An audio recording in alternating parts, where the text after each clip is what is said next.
So ayan mga master, ginawa ko tong video na to para sa mga katulad ko na baguhan, hindi nakapag-aral, walang madaming experience, walang naging amo, walang may pagmalaki, hindi magaling, hindi mahusay, at walang pinagmamalaking galing pagdating sa aircon.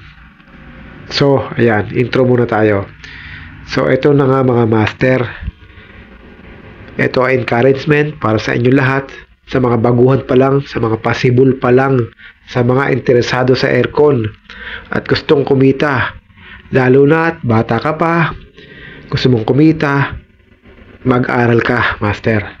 Para hindi kami namaliit na tulad ko, pero kumikita na, hindi daw ako nakapag-aral lang sa aircon, hindi daw ako magaling, hindi ako legit. Tama kayo lahat mga master, hindi ako nakapag-aral, pero marunong ako kahit papaano. Wala nagturo sa akin, wala librong binasa, wala akong tinignan. Ito ay common sense mga master. So in-encourage ko yung mga bata pa dyan, o kahit yung may panahon lang, mag-aral kayo, isingit nyo mag-aral para hindi kayo minamaliit ng iba dyan. Itong video na to, para sa inyo to. Mag-aral kayo, hindi katulad ko na wala ng oras para makapag-aral pa. At isingit ito, mapapakinabangan nyo ito mga master. Mag-aral kayo kahit sa TESDA. Okay na okay yan.